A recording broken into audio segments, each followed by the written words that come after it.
મિત્રો આપણે આગળ વધીએ ચેપ્ટરની અંદર તો લાસ્ટ સેશનમાં જે આપણે જોયું ઇતિહાસ હતો કે સરકાર જે છે તે પ્રજાજનિક સ્વાસ્થ્ય માટે એના બે એમ છે. પહેલો એમ હતો કે જે સેક્સ્યુઅલી ટ્રાન્સમિટેડ ડિઝીઝ છે એને કેમ ફેલાતા અટકાવી શકાય એના માટે અવેરનેસ ફેલાવી. જ્યારે બીજો એમ છે કે વસ્તીનો જે વધારો થાય છે એને કંટ્રોલમાં લેવો. તો સાયન્ટિફિકલી આપણે સમજીએ કે વસ્તીનો વધારો કંટ્રોલમાં લેવા માટે ગર્ભ અવરોધનની વિવિધ પદ્ધતિઓ જે છે એના વિશે પબ્લિકની અંદર અવેરનેસ ફેલાવવી, એનો ઉપયોગ કરવો કે જેથી ગર્ભનું અવરોધન અથવા તો થઈ શકે અને જેથી વસ્તી જે છે એનો વધારો ન થાય. તો ગર્ભ અવરોધન અટકાવવા માટે ગર્ભ અવરોધનની જે પદ્ધતિઓ છે મુખ્ય 4 પદ્ધતિ છે. ભૌતિક પદ્ધતિ છે, રાસાયણિક પદ્ધતિ છે, સર્જિકલ પદ્ધતિ છે એન્ડ કુદરતી પદ્ધતિઓ છે. રેડી? ચાલો તો સ્ટાર્ટ કરીએ આપણે ભૌતિક પદ્ધતિથી. ભૌતિક પદ્ધતિ નળની અંદર જો વાત કરું તો નિરોધ કે જે શિશ્નના આગળના ભાગે આપણે નિરોધ કે જે સામાન્ય રીતે વિશિષ્ટ પ્રકારના જે રબડ છે એનો બનેલો હોય છે શિશ્નના આગળના ભાગે લગાવવામાં આવે છે જેથી પ્રજનન દરમિયાન વીર્ય જે છે તે નિરોધની અંદર ટકેલું રહે. તો આ થઈ નર માટેની ભૌતિક પદ્ધતિ. જ્યારે માદા માટેની ભૌતિક પદ્ધતિની અંદર આંતરપટલ અથવા તો ગ્રીવા ટોપી અથવા તો વોલ્ડ્સ. તો આંતરપટલ કે ગ્રીવા ટોપી કે વોલ્ડ્સ આમ તો દરેક બાબત અલગ છે પણ આપણે એટલું ડીપમાં નથી આવતું. તો આ જે વસ્તુ શું છે તો કે આ આંતરપટલ એ એક રબરના બનેલા વિશિષ્ટ પ્રકારના આવા બેરિયર છે કે જેને યોનિ માર્ગની અંદર માદામાં યોનિ માર્ગની અંદર લગાવવામાં આવે છે કે જેથી પ્રજનન દરમિયાન જે વીર્યનો જે સ્ત્રાવ થાય આ વીર્ય જે છે અથવા તો શુક્રકોષ જે છે તે ગર્ભાશય સુધી ન પહોંચે. તો આ ભૌતિક પદ્ધતિ છે જેમાં સૌથી જેને કહેવાય કે પ્રચલિત ભૌતિક પદ્ધતિ જો કોઈ હોય તો નળની અંદર આવતું નિરોધ અથવા તો કોન્ડોમ્સ જે છે તે સૌથી પ્રચલિત ગર્ભ અવરોધનની પદ્ધતિ છે. આગળ ચર્ચા કરીએ રાસાયણિક પદ્ધતિઓ કે જેના થકી આપણે ગર્ભનું અવરોધન અટકાવી શકીએ. એની અંદર નંબર 1 શુક્રાણુનાશક ક્રીમ અથવા જેલ અથવા તો ફોમ એટલે ફીણ. તો આ જે ક્રીમ હોય છે અથવા તો જેલ સ્વરૂપે આવે કે ફીણ સ્વરૂપે આવે જેને સામાન્ય રીતે યોનિ માર્ગ જે છે એની અંદર લગાવવામાં આવે છે કે જેથી પ્રજનન દરમિયાન વીર્યનું જે સ્ત્રાવ થાય તો એની અંદર રહેલા જે શુક્રકોષ છે તે આ શુક્રકોષ નાશક ક્રીમ કે જેલ કે ફોમ સ્વરૂપનું જે પણ અવેલેબલ હોય એના થકી મૃત્યુ પામે અને ફલન થઈ ન શકે. રેડી? આગળની રાસાયણિક પદ્ધતિ છે IUDS. બહુવચન છે ઇન્ટ્રાયુટેરાઇન ડિવાઇસીસ. ઇન્ટ્રા એટલે અંદર, યુટેરાઇન એટલે ગર્ભાશય, ડિવાઇસીસ એટલે કે એક ડિવાઇસ છે, એપરેટર્સ છે, સાધન જેવી વાત છે. હવે હું સાદી ભાષામાં જો તમને કહું ને તો ઇન્ટ્રા યુટેરાઇન ડિવાઇસીસ એટલે કોપર ટી ટી શેપનું હોય છે, આવી રીતનું હોય જનરલી. રેડી?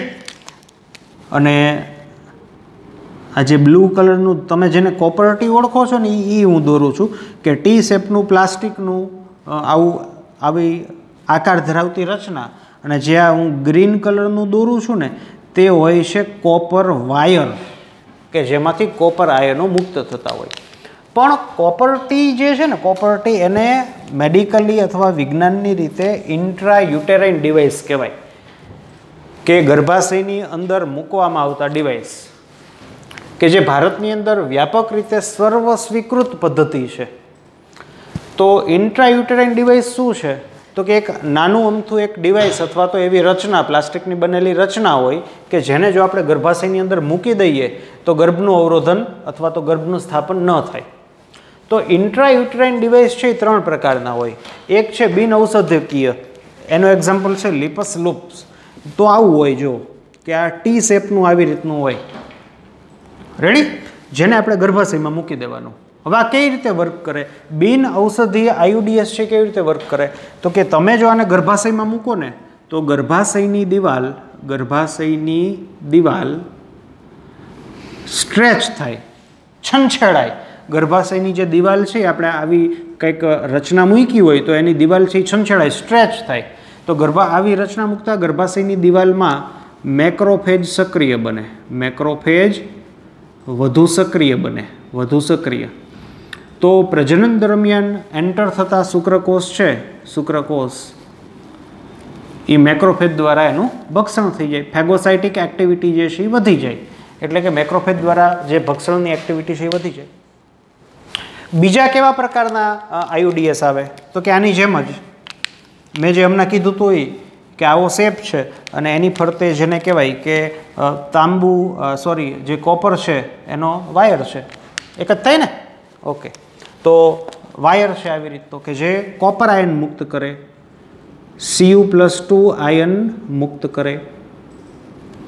હવે Cu+2 આયન શું કરે? પહેલી વસ્તુ કે શુક્રકોષ હોય ને, શુક્રકોષનો નાશ કરે. કોપર આયન છે ને શુક્રકોષની અંદર પ્રવેશે અને શુક્રકોષની અંદર જે શ્વસનની પ્રક્રિયા ચાલતી હોય ને એ શ્વસનની પ્રક્રિયાને સ્ટોપ કરે. મીન્સ કે જે આપણે ETS ભણીએ છીએ, ઇલેક્ટ્રોન ટ્રાન્સપોર્ટ સિસ્ટમ, એની અંદર અવરોધ પેદા કરે જેથી એટીપી પ્રોડક્શન સ્ટોપ થાય અને કાળક્રમે શુક્રકોષ મૃત્યુ પામે. તો આ એની મેઇન મિકેનિઝમ છે. ઉપરાંત Cu+2 આયન છે એ ફેગોસાઇટિક એક્ટિવિટી છે એ વધારે, એટલે કે મેક્રોફેજ દ્વારા થતું ભક્ષણ વધારે. આ એના એક્ઝામ્પલ છે CUT, CU7, મલ્ટીલોડ 375. આ જે તમે આંકડાઓ જોશો ને આ બધું આપણે લાઈવ ભેગા થશું ત્યારે ચર્ચા કરશું કે આ આંકડા શેના છે. અમુક જગ્યાએ આ આંકડા જે કોપરનો જે વાયર હોય ને એનો ડાયામીટર દર્શાવે છે, એવું બધું હોય. તો આ એના એક્ઝામ્પલ્સ છે મલ્ટીલોડ 375, CUT, CU7. તો આ કોપર મુક્ત કરતા આયુડીએસ છે. આ કાંઈ મુક્ત ન કરે તો એની મિકેનિઝમ શું છે એ સમજાવી. આ કોપર મુક્ત કરે તો કોપર કેવી રીતે અસર કરી સમજાવ્યું. પછી અંતઃસ્ત્રાવ મુક્ત કરતા આયુડીએસ પણ આવે કે આવી રીતનો શેપ છે અને એમાંથી જેને કહેવાય કે ધીમે ધીમે દવા અથવા મેડિકેટેડ અથવા અંતઃસ્ત્રાવો મુક્ત થાય. પ્રોજેસ્ટાસસ અને LNG20 છે એના એક્ઝામ્પલ છે. આ કેવી રીતે વર્ક કરે તો કે આમાંથી અંતઃસ્ત્રાવ મુક્ત થાય ને તો આ અંતઃસ્ત્રાવની અસર હેઠળ જો આની આખી સિસ્ટમ આવે. જો તમને યાદ હોય તો હું કહી દઉં, નોવેલ ડ્રગ ડિલિવરી સિસ્ટમ આપણે ભણતા કે આની સપાટી ઉપર છે ને એક કાપડ જેવી રચના હોય, આપણે કેમ બેન્ડેડ હોય એના જેવી રચના હોય, જેમાંથી નિયત સમયે અંતઃસ્ત્રાવ મુક્ત થાય. નિયત સમય દરમિયાન અંતઃસ્ત્રાવ મુક્ત થાય. તો આની અંદર અંતઃસ્ત્રાવ મુક્ત થાય એટલે કયા અંતઃસ્ત્રાવ મુક્ત થાય? ઇસ્ટ્રોજન છે, ઇસ્ટ્રાડાયોલ છે અથવા પ્રોજેસ્ટ્રોન છે એવા અંતઃસ્ત્રાવ મુક્ત થાય જેથી એન્ડોમેટ્રિયમ લેયર છે ને જાડું બને. પછી અમુક સમય થાય ને એટલે આ અંતઃસ્ત્રાવ મુક્ત થવાનું બંધ થાય. જેવું આ અંતઃસ્ત્રાવ મુક્ત થવાનું બંધ થાય એટલે એન્ડોમેટ્રિયમ જે છે એનું વિઘટન થઈ જાય, એટલે ગર્ભનું સ્થાપન ન થઈ શકે. એટલે અંતઃસ્ત્રાવ મુક્ત કરતા આયુડીએસ છે કેવી રીતે વર્ક કરે તો કે ગર્ભનું સ્થાપન ન થાય. કઈ રીતે તો કે ચોક્કસ સમયે જ્યારે અંતઃસ્ત્રાવ મુક્ત થવાનું બંધ થાય એટલે ઇસ્ટ્રોજન પ્રોજેસ્ટ્રોન લેવલ છે એ શરીરમાં ડાઉન જાય અને એ જ્યારે ડાઉન જાય એટલે ઓટોમેટિકલી એન્ડોમેટ્રિયમનું વિઘટન થાય. એટલે જો ફલન થયું હશે તો પણ જેને કહેવાય કે બહારથી આપણે અંતઃસ્ત્રાવ આપીને એન્ડોમેટ્રિયમ વધારતા, ફલન થયું હોય હવે અહીંથી આ અંતઃસ્ત્રાવનો સ્ત્રાવ સ્ટોપ થાય એટલે એનું વિઘટન થઈ જાય. રેડી. ઘણા લોકોનો એવો ક્વેશ્ચન આવો મગજમાં આવે કે ધારો કે ફલન થાય તો કોર્પસ લ્યુટિયમ જળવાય ને પ્રોજેસ્ટ્રોન લેવલ તો જળવાવાનું જ છે. પણ હકીકત કેવી છે કે જે એન્ડોમેટ્રિયમ છે ને એન્ડોમેટ્રિયમ એનું જે માનસ છે, માનસ ન કહેવાય પણ એની જે પ્રકૃતિ છે એ માણસ જેવી છે કે માણસને જો વધારે ભૌતિક સગવડ આપવામાં આવે ને પછી ભૌતિક સગવડ ખેંચી લેવામાં આવે તો આપણને દુઃખ લાગે. એક્ઝામ્પલ તરીકે આપણી પાસે બહુ લેટેસ્ટ લક્ઝરિયસ ગાડી હોય 50 લાખવાળી, એ આપણી પાસે છે ને એમાં આપણે ફરીએ છીએ એટલે મજા આવી. પછી એ 50 લાખવાળી ગાડી જેને કહેવાય કે આપણી પાસે નથી 2 દિવસ પછી, એની બદલે 15 લાખવાળી છે તો આપણને ફિલિંગ શું આવે કે ના આપણી પાસે કાંઈ નથી, બધું વયું ગયું, લૂંટાઈ ગયા, એવું આપણને ફિલિંગ આવે. 15 લાખવાળી ગાડી છે તોય. તો એન્ડોમેટ્રિયમ છે એનું આના જેવું જ છે કે કોર્પસ લ્યુટિયમ દ્વારા પ્રોજેસ્ટ્રોન મળે છે, ઇસ્ટ્રોજન મળે છે, બહારથી પણ મળે છે, એટલે એને વધુ ઇસ્ટ્રોજન પ્રોજેસ્ટ્રોન લેવાની આદત પડી જાય. અને પછી જો આપણે બહારથી જે ઇસ્ટ્રોજન પ્રોજેસ્ટ્રોન આપીએ છીએ એ જો કટ કરી દઈએ તો જેને કહેવાય કે એક્ઝેક્ટલી આપણે જે એમને જોયું એના જેવું જ થાય કે એન્ડોમેટ્રિયમનું વિઘટન થઈ જાય. એટલે એન્ડોમેટ્રિયમને જેમ તમે વધારે ઇસ્ટ્રોજન પ્રોજેસ્ટ્રોન આપો ને એમ એને વધારે ને વધારે ઇસ્ટ્રોજન પ્રોજેસ્ટ્રોન લેવાની લત લાગે. અને પછી જો તમે એમાં ઘટાડો કરો ને, ભલે ઓના દ્વારા તો મળે જ છે, કોના દ્વારા? જો ગર્ભનું સ્થાપન થયું હોય તો કોર્પસ લ્યુટિયમ દ્વારા પ્રોજેસ્ટ્રોન મળે જ છે, પણ એને કેવું લાગે? ઓછું લાગે. શું કામ? તો કે બહારથી પહેલાં આપણે જાજુ આપ્યું ને એટલે. હજી મારે એ ચર્ચા કરવાની છે કે માસિક સ્ત્રાવને લંબાવવો હોય કે માસિક સ્ત્રાવ ટૂંકાવવો હોય એ બેની દવા જે છે ને એક જ પ્રકારની છે. ચાલો એનું શું છે આપણે જોઈશું. તો આ અંતઃસ્ત્રાવો આ જે આયુડીએસ છે અંતઃસ્ત્રાવ મુક્ત કરે અને ચોક્કસ સમયે અંતઃસ્ત્રાવ મુક્ત થતાં એન્ડોમેટ્રિયમ છે એને લાગી આવે, મીન્સ કે ઇસ્ટ્રોજન પ્રોજેસ્ટ્રોનનું લેવલ ડાઉન જાય એટલે પોતે વિઘટિત થઈ જાય.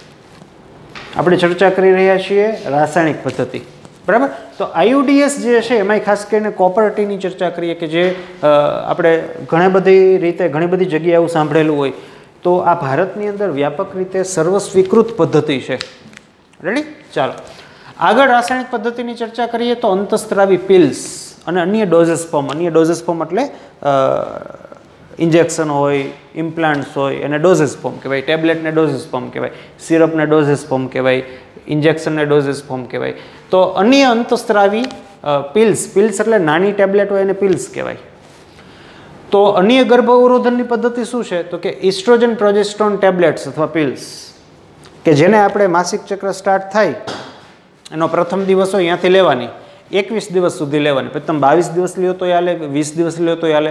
તો શું થાય આમાં કે તમે જો બહારથી પિલ્સ લેશો તો અંદરથી આ બહારથી આપણે એડ કર્યા અંતઃસ્ત્રાવ, અંદરની બાજુએથી કોર્પસ લ્યુટિયમ દ્વારા ગ્રાફિન પુટિકા દ્વારા પણ થશે.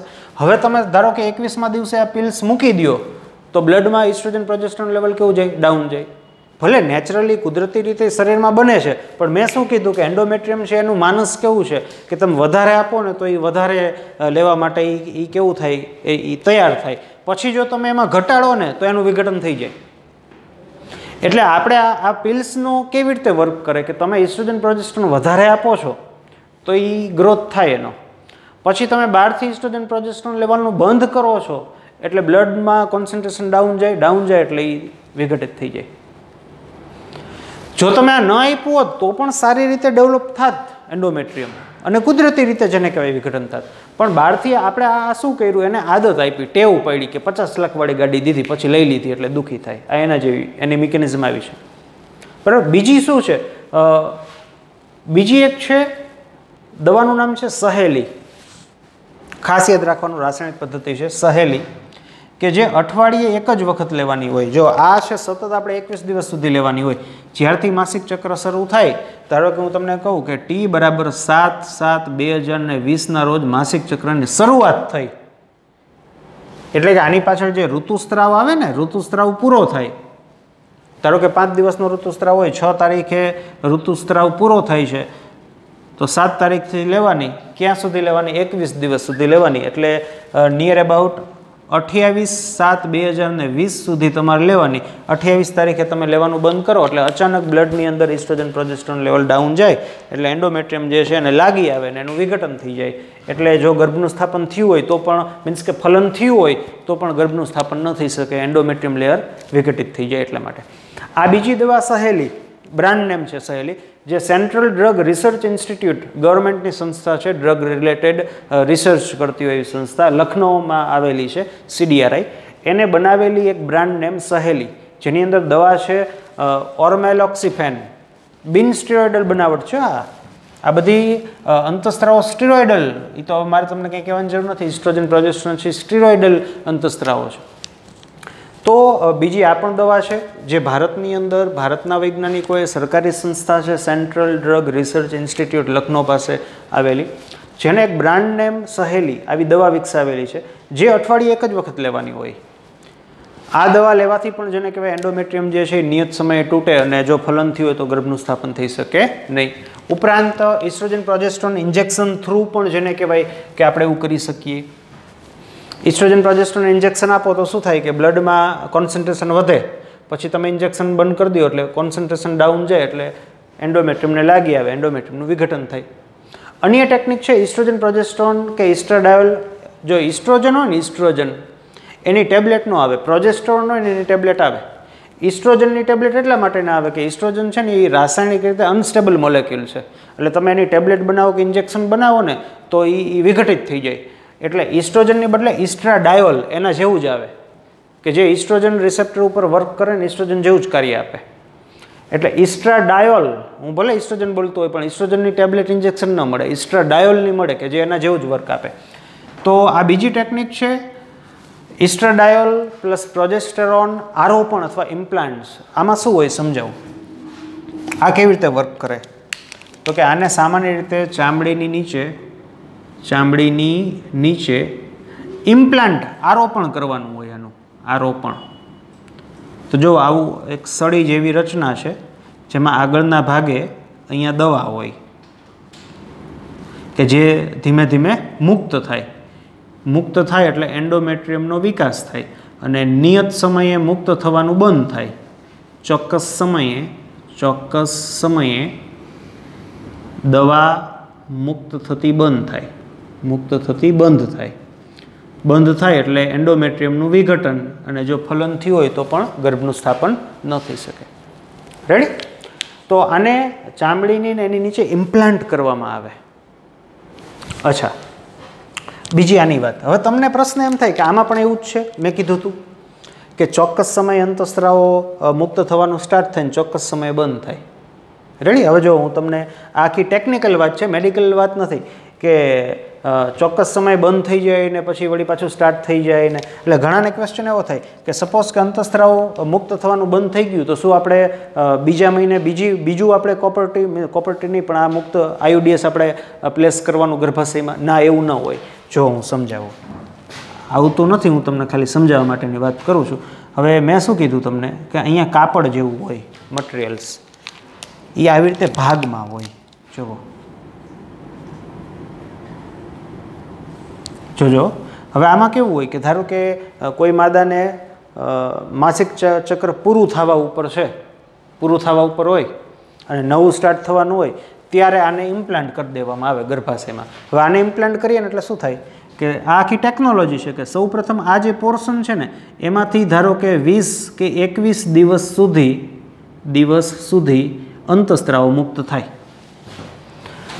તો ધારો કે આપણે ઋતુસ્ત્રાવ થયો હોય એના પછી લગાવ્યું એટલે ધારો કે 1લી કે 2જી તારીખ નવું ચક્ર ચાલુ થાય એની 1લી કે 2જી તારીખે આપણે ઇમ્પ્લાન્ટ કરીએ તો આમાંથી અંતઃસ્ત્રાવ મુક્ત થાય. ક્યાં સુધી? 20-21 દિવસ સુધી મુક્ત થાય એટલે એન્ડોમેટ્રિયમનું વિઘટન. હવે 20-21 દિવસ થાય ને ત્યાં આના અંતઃસ્ત્રાવ કેવા થઈ ગયા હોય? ખાલી, આટલો ભાગ ખાલી, એટલે એન્ડોમેટ્રિયમનું વિઘટન થઈ જાય. રેડી? એટલે જો ફલન થયું હોય તો એ ગર્ભનું સ્થાપન ન થાય. હવે શું હોય કે એના પછી જો આ ભાગ આવ્યો, આ ભાગ છે ને એ 4-5 દિવસ પછી સ્ટાર્ટ કરે. શું? ઇસ્ટ્રોજન પ્રોજેસ્ટ્રોન અંતઃસ્ત્રાવ ઉમેરવાનું. એટલે આખી આ ટેકનોલોજી છે કે વળી આ 20-21 દિવસ સુધી અંતઃસ્ત્રાવ છે એને મુક્ત કરે, વળી 4-5 દિવસ સુધી કાંઈ ન થાય, વળી 5-6 દિવસ થાય ને એટલે ધીમે ધીમે આ ભાગ જે હોય ને મંડે ઓગળવા અને અહીંથી જેને કહેવાય અંતઃસ્ત્રાવો દવા નીકળવાનું બહાર થાય. એટલે આખી ટેકનોલોજી છે કે કેવી રીતે આને કહેવાય time release technology, controlled release technology કહેવાય આને. એવું જ આમાં હોય કે થોડોક સમય થાય, ધારો કે 20-21 દિવસ સુધી આટલા પાર્ટ્સમાંથી દવા નીકળી, વળી જેને કહેવાય 4-5 દિવસનો ગેપ આવે, વળી પાછો આટલો ભાગ હોય એમાંથી પાછી દવા અંતઃસ્ત્રાવ મુક્ત થવાનું સ્ટાર્ટ થાય. એટલે આ આપણે ઇમ્પ્લાન્ટ્સ કરીએ કે આ જે કોપર્ટી નાખીએ તો એ જરૂરી નથી કે આપણે દર મહિને એને બદલાવતું રહેવું પડે. 6 મહિના સુધીની આવે, વર્ષ દિવસ સુધીની પણ આવે, અલગ અલગ. એ ટેકનિકલ બાબત છે આખી. બરાબર? તો જનરલી આ જે બાબત છે ને એ ઓમ પેશન્ટ કમ્પ્લાયન્સ મીન્સ કે ઓકવર્ડ લાગે, આવું જનરલી કોઈ કરે નહીં. આવું અમુક ઇમરજન્સી કિસ્સા હોય તો એમાં કરે, પણ પ્રચલિત પદ્ધતિઓ આ છે, ઇવન આ છે, આ પણ છે, આ બધી પ્રચલિત આ બધી પદ્ધતિ છે પણ એટલી બધી જેને કહેવાય કે પેશન્ટની અંદર મગજમાં બેસે એવી નથી. રેડી? તો રાસાયણિક પદ્ધતિમાં 3 પ્રકાર છે. શુક્રાણુનાશક જે સામાન્ય રીતે યોનિમાર્ગની અંદર લગાવવામાં આવે ને જે શુક્રકોષ છે એનો નાશ થાય. આયુડીએસ, એક્ઝામ પોઈન્ટ ઓફ વ્યૂ વાત કરું તો આ વસ્તુ મગજમાં રાખવાની છે. આ વસ્તુ એક વખત નીટમાં પૂછાઈ ગઈ છે. 3 પ્રકારના લિપસ લૂપ આના એક્ઝામ્પલ છે. આ કોઈ પણ પ્રકારના ઔષધને મુક્ત નથી કરતી. એ કેવી રીતે વર્ક કરે તો કે મેક્રોફેજ જે હોય ને ગર્ભાશયની એને સક્રિય કરે, એક્ટિવેટ કરે, જેથી શુક્રકોષ જો આવે તો એનું ભક્ષણ થઈ જાય. પણ આ પદ્ધતિ જે છે ને આ પદ્ધતિ એ આ બેની સાપેક્ષે ઓછી ઉતરતી કહેવાય. આ પરફેક્ટ કહેવાય કે આમાં કોપર મુક્ત થાય કે જે શુક્રકોષ છે એની ગતિદાયકતાને શુક્રકોષને મારી નાખે, એની ચલિતતાને સ્ટોપ કરે, મેક્રોફેજ દ્વારા થતું ભક્ષણ વધારે. આ છે એ ગર્ભનું સ્થાપન ન થવા દે કારણ કે એન્ડોમેટ્રિયમનું વિઘટન પ્રેરી નાખે. એટલે આ બધી પદ્ધતિઓ જો તમે એપ્લાય કરો ને આ પદ્ધતિ તો જે ઋતુચક્ર હોય ને એ પણ એક કન્ટિન્યુ થઈ જાય, નિયમિત થઈ જાય આ કિસ્સામાં. આમાં થાય, આમાં થાય, આમાં થાય, આમાં થાય, આ બધામાં ઋતુચક્ર એ કન્ટિન્યુ થઈ જાય. મોટે ભાગે ઋતુચક્ર આપણે 28 દિવસનું ભણીએ છીએ, પણ એવું હોતું નથી.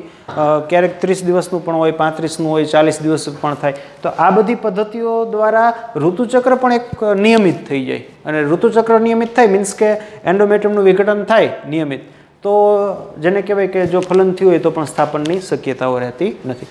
તો આ બધી આપણે જોઈ ભૌતિક પદ્ધતિ અને રાસાયણિક પદ્ધતિ. આ ઉપરાંત ગર્ભ અવરોધનની સર્જિકલ પદ્ધતિ પણ છે એન્ડ કુદરતી પદ્ધતિઓ પણ છે. હવે સર્જિકલ પદ્ધતિ છે એને સામાન્ય રીતે નસબંધી તરીકે ઓળખવામાં આવે છે. નસબંધી પદ્ધતિ. જે સર્જિકલ પદ્ધતિ છે ને એ જેને કહેવાય કે ઇરિવર્સિબલ છે. એક વખત આ આપણે એપ્લાય કર્યું તો પછી કાયમને માટે જેને કહેવાય કે વ્યંધ્યતા આવી જાય અથવા તો ક્યારેય ગર્ભનું સ્થાપન ન થાય. આ બધી કેવી છે? રિવર્સિબલ છે. કે તમે નિરોધ લઈ લ્યો કે આંતરપટલ લઈ લ્યો કે ગર્ભાશય છે એમાંથી કોપરટી બહાર કાઢી લ્યો તો ફરીથી તમારા ગર્ભનું સ્થાપન થઈ શકે. કે ઇવન આ દવાઓ લેવાનું બંધ કરી દો તો ગર્ભનું સ્થાપન થઈ શકે. એક વખત જો તમે સર્જિકલ ટ્રીટમેન્ટ કરાવો છો અને સર્જિકલ પ્રોસિજરને અપનાવો છો તો તે ઇરિવર્સિબલ છે. એટલે કે પછી ભવિષ્યમાં મેજોરિટીલી ક્યારેય ગર્ભ રહેશે નહીં. રેડી? તો આપણે ચર્ચા કરી ભૌતિક અને રાસાયણિક પદ્ધતિની. નેક્સ્ટ સેશનની અંદર ચર્ચા કરશું સર્જિકલ પદ્ધતિ શું છે ગર્ભ અવરોધનની એન્ડ કુદરતી પદ્ધતિ શું છે. તો મળીએ નેક્સ્ટ લેક્ચરમાં.